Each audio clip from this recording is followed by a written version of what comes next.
Hello, my reading friends!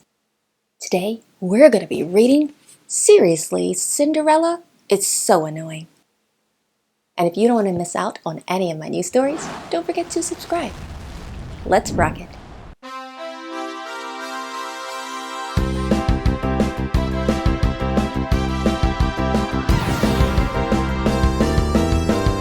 You didn't rock it! Seriously, Cinderella is so annoying. The story of Cinderella, as told by the wicked stepmother. By Trisha Shaskan, illustrated by Gerald Guerlais.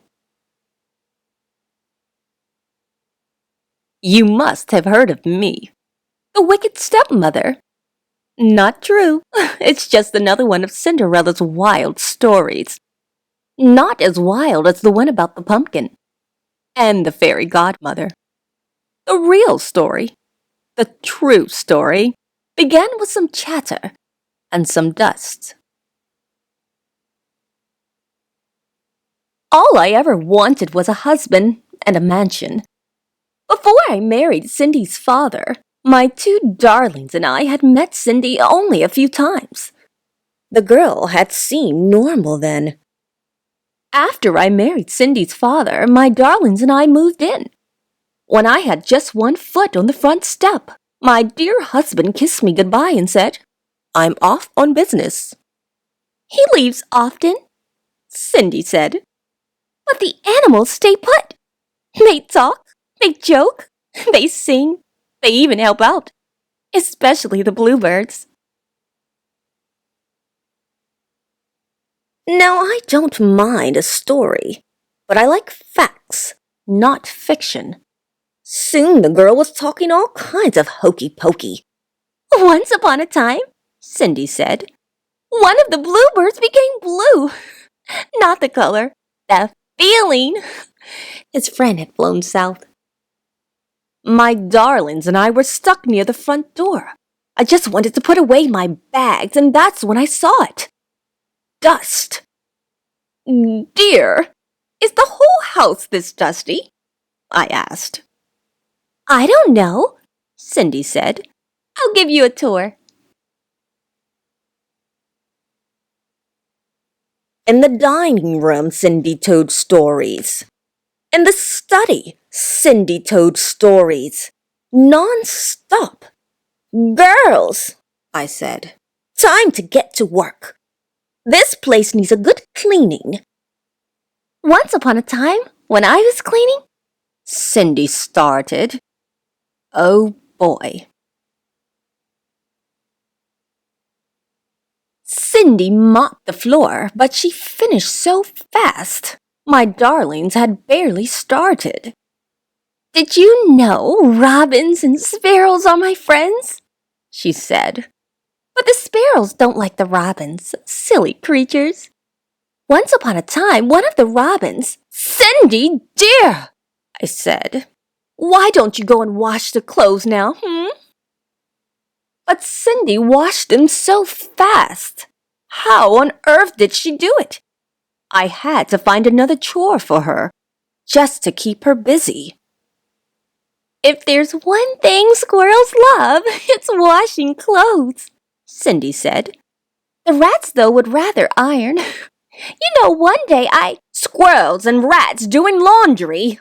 Quit telling such foolish stories," I said. Time passed, but nothing changed. In the garden, Cindy told stories. In the kitchen, Cindy told stories. At dinner, I couldn't hear myself think. "Dear, please," I said. "Stop talking!" But Cindy didn't stop. One day a letter arrived. It was an invitation to the king's ball. The prince would surely fall in love with one of my darlings. Then they would marry, live in a beautiful castle, and one day be king and queen of all the land. "Oh, stepmother, I have to go too," said Cindy. "Once upon a time, a girl and a prince." And then, just like that, Cindy lost her voice. Imagine, it had to be from all that storytelling. Well, what could I do? I told Cindy she had to stay home for her health. She cried, of course, but a ball was no place for a sick girl. She needed rest. Sometimes it's so hard being a stepmother.